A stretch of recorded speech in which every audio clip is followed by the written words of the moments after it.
오늘 19장에서 바울은 에베소에 머물면서 복음을 전하였습니다. 날마다 복음을 강론하는 일에 주력하면서 자기의 양식을 위해 일하기도 하고 서신서를 집필하기도 하였습니다. 그가 복음을 전하는 대상은 다양하였습니다. 2절에 보면 믿음 생활을 하지만 아직 요한의 세례밖에 모르는 에베소교의 성도들을 만나 성령의 세례를 베풀고 있습니다. 사도행전 19장 2절 말씀입니다. 이르되 너희가 믿을 때에 성령을 받았느냐? 이르되 아니라 우리는 성령이 계심도 듣지 못하였느라. 바울이 이르되 그러면 너희가 무슨 세례를 받았느냐? 대답하되 요한의 세례니라. 바울이 이르되 요한의 회개의 세례를 베풀며 백성에게 말하되 내 뒤에 오시는 이를 믿으라 하였으니 이는 곧 예수라 하거늘. 그들이 듣고 주 예수의 이름으로 세례를 받으니 바울이 그들에게 안수하매 성령이 그들에게 임하심으로 방언도 하고 예언도 하니 모두 12사람쯤 되니라 라고 나오고 있습니다. 또한 곧이어서 8절에 보면 유대인의 회당에서 석 달 동안 하나님의 나라를 강론하였으며 9절에서는 에베소의 철학 강연 장소인 두란노 서원에서 2해 동안 강론하는 그 모습이 나오고 있습니다. 적지 않은 기간 동안 복음을 반대하는 세력들과 사람들의 비방이 끊이지 않았으나 결국 하나님의 은혜로 복음이 전해지는 역사가 바울을 통해 이뤄지게 된 것입니다. 복음 전파로 인해 많은 곳에서 교회가 세워지고 또 교회로 모이는 사람들이 많아졌다는 것입니다. 그러나 그것이 핵심이 아닙니다. 복음의 핵심은 사람들이 바뀌는 것입니다. 우상 숭배하며 살던 삶의 방식과 목적 그리고 자랑을 버리게 된 것입니다. 그리고 하나님의 말씀이 가르치는 삶의 방식과 목적 그리고 삶의 자랑을 갖게 된 것이 복음의 핵심이라는 것입니다. 오늘 함께 읽은 그 본문 20절을 제가 읽겠습니다. 이와 같이 주의 말씀이 힘이 있어 흥왕하여 세력을 얻으니라 라고 말합니다. 눈에 보이는 현상에 우리는 계속해서 흔들립니다. 우리에게 만족을 줄 때는 더할 나위 없지만은 그것들이 계속해서 우리에게 힘이 되어주지는 못한다는 것입니다. 나를 견고하게 할 것만 같았던 상황과 지위와 물질과 신분이 흔들릴 때 우리는 쉽게 선동당한다는 것입니다. 불안에 빠진다는 것입니다. 그 일로 우리가 무엇을 의지하고 살아가는지를 비로소 보게 되는 것입니다.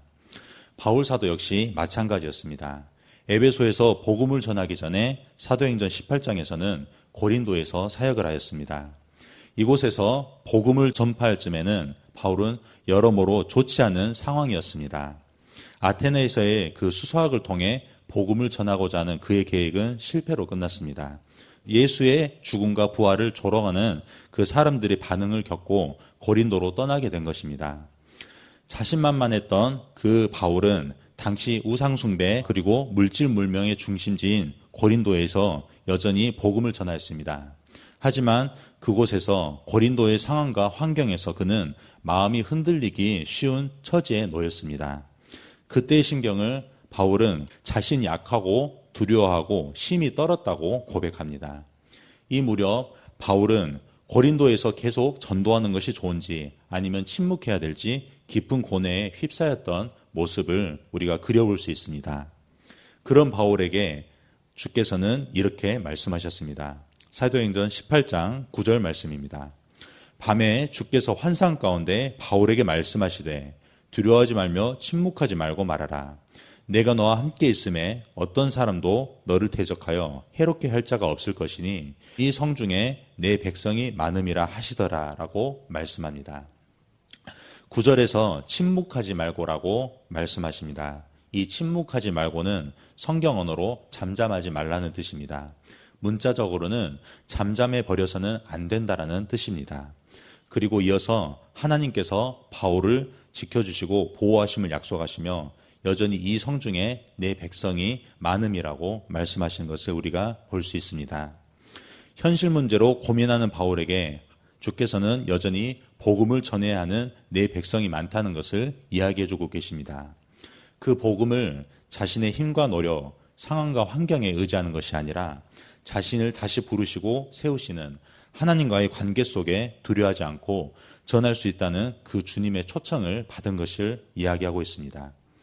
그리하여 그 생각 많고 고민 많던 바울이 드디어 힘을 얻고 다시 복음을 전하게 된 것입니다. 사도행전 18장 11절 말씀입니다. 1년 6개월을 머물며 그들 가운데서 하나님의 말씀을 가르치니라 라고 나와 있습니다. 여기서 머물며라는 것은 성경 원어로는 털썩 주저앉아 머문다라는 뜻을 이야기하고 있습니다.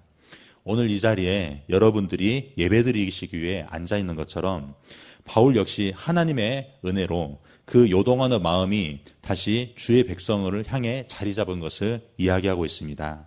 더 이상 상황과 환경 그리고 내가 복음을 전해야 될 사람들의 그 부정적인 태도들과 또 그들의 언행에 흔들리지 않고 계속해서 몸을 내가 의지적으로 그 자리에 털썩 주저앉아서 주님의 말씀을 견고하게 이렇게 전할 수 있는 그 상황까지 하나님께서 인도하셨다는 것을 우리가 알게 된다는 것입니다. 여전히 상황과 환경은 바뀌지 않았지만 바울은 하나님과의 변화된 관계에 힘입어 고린도에서는 1년 6개월 그리고 오늘 본문의 에베소에서는 2년 동안 복음을 전하게 된 것입니다. 바울은 자신의 상황과 환경이 성공적인 사역을 하는 데 있어서 가장 중요한 요소로 여겼었습니다. 그리하여서 자신에게 그 복음 전하는 사역에 있어서 불안한 점이 생기고 그 요소들이 생긴다면 그것들을 제거하게 해달라고 기도하였습니다. 그에게는 상황과 환경에 대한 어려움뿐만 아니라 육체의 질병, 사단의 가시, 그 간질이 있었습니다. 그래서 바울은 이 간질에 대해서 또 자신의 상황과 환경의 어려움에 대해서 이것들을 해결하게 해달라고 주께 3번이나 간절히 기도했습니다. 그때마다 주님은 이렇게 응답하셨습니다. 고린도후서 12장 9절 말씀입니다. 나에게 이르시기를 내 은혜가 내게 족하도다. 이는 내 능력이 약한 데서 온전해짐이라 하신지라. 그러므로 도리어 크게 기뻐함으로 나의 여러 약한 것들에 대하여 자랑하니 이는 그리스도의 능력이 내게 머물게 하려 함이라. 그러므로 내가 그리스도를 위하여 약한 것들과 능욕과 궁핍과 박해와 공고를 기뻐하노니 이는 내가 약한 그때의 강함이라 라고 이야기하고 있습니다. 불안의 치료제는 하나님과의 관계의 정상화라는 것입니다.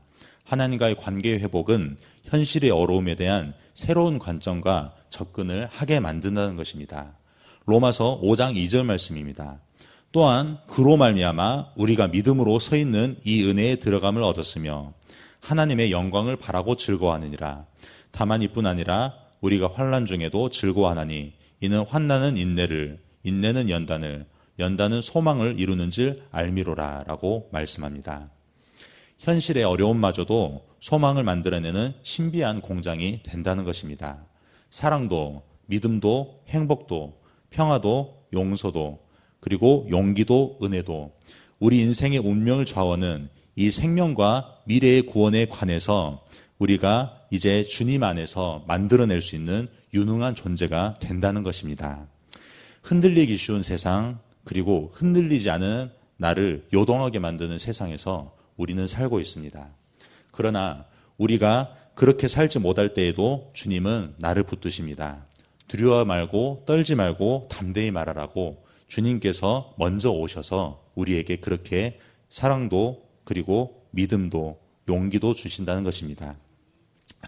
우리가 하나님의 사랑 안에 있다는 이 사실을 알게 될 때 비로소 나 자신을 알게 됩니다. 상황과 환경에 맞춰서 살아가는 그 하루하루 살아가는 급급한 존재가 아니라 영원이신 하나님 안에서 유능한 존재로 이 땅을 살아갈 수 있는 놀라운 존재라는 것을 확인할 수 있다는 것입니다. 오직 하나님과의 관계 속에 들어가야만 알 수 있는 그 놀라운 사실을 지금 이 시간 우리도 그렇게 겪고 있다는 것입니다. 그리하여 나를 흔드는 사람, 선동하는 사람들과의 그 담대하고 따뜻한 그 관계로 회복하고 복음을 전하는 삶을 우리가 살아갈 수 있습니다. 그들이 다시 주님과의 관계가 회복되도록 돕는 삶을 살아갈 수 있습니다. 이 사실을 알고 오늘 나는 주님과 계속해서 사랑의 관계에 있는 자, 하나님이 나를 사랑하는 자라는 그 사실을 알고 주님 안에서 유능해지는 오늘 하루를 살아가시기를 주님의 이름으로 축원합니다. 아멘. 우리 함께 기도하시겠습니다.